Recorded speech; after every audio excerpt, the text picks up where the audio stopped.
கலம்மன் YouTube channel நேயர்கள் அனைவருக்கும் அன்பான வணக்கம். இன்றைக்கி நம்மளுடைய யூடியூப் சேனலில் எதை பற்றி பார்க்க போகிறோம்னு பார்த்தீங்கன்னா, செய்வினை என்றால் என்ன, அதனால் ஏற்படக்கூடிய பாதிப்புகள் என்னென்ன, அதை பற்றி தான் பார்க்க போகிறோம். வாங்க வீடியோக்குள்ளே போகலாம்.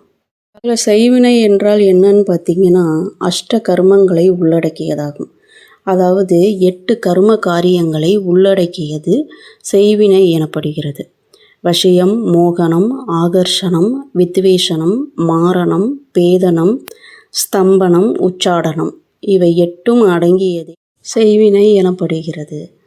இதனால் ஏற்படக்கூடிய பாதிப்புகள் என்னென்ன அப்படின்னு பார்த்தீங்கன்னா, குடும்பத்தில் பிரச்சனைகள், தொழிலில் முடக்கம், உடல்நிலையில் சோர்வு, எந்த ஒரு வேலையும் செய்ய முடியாத நிலைப்பாடு மற்றும் மன குழப்பத்தை ஏற்படுத்தி கொண்டே இருக்கும். கணவன் மனைவிக்குள் பிரச்சனைகளை அதிகமாக கொடுத்து கொண்டே இருக்கும். அக்கம் பக்கத்தில் உள்ளவர்களிடத்திலே பல பிரச்சனைகளை தானாகவே உருவாக்க செய்யும். பண முடக்கத்தை அதிகரிக்கும். வீண் செலவுகள், விரய செலவுகளை அதிகமாக கொடுத்து கொண்டே இருக்கும்.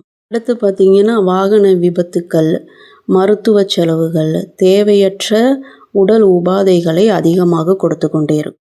அடுத்து பார்த்திங்கன்னா, வாகன விபத்துக்களை ஏற்படுத்துவது, மனநலம் பாதிப்படைய செய்வது, இன்னும் ரொம்ப அதிகமாக தீவிரமாக ஆயிடுச்சு அப்படின்னா ஒருவரை மரணிக்க கூட செய்யும் அளவிற்கு இந்த செய்வினை ரொம்பவும் கொடுமையானது. இதுபோல் ஒருவருக்கோ அல்லது ஒருவருடைய குடும்பத்திற்கோ செய்வினை செய்யப்பட்டிருந்தால் அவர்கள் எந்த கோவிலுக்கு சென்றாலும் அதனை நிவர்த்தி செய்ய முடியாது.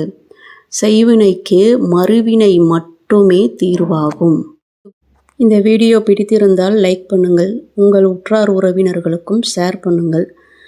தொடர்ந்து இது போன்ற தகவல்களை தெரிந்து கொள்ள நம் யூடியூப் சேனலை சப்ஸ்கிரைப் பண்ணி வைத்துக் கொள்ளுங்கள். நன்றி, வணக்கம்.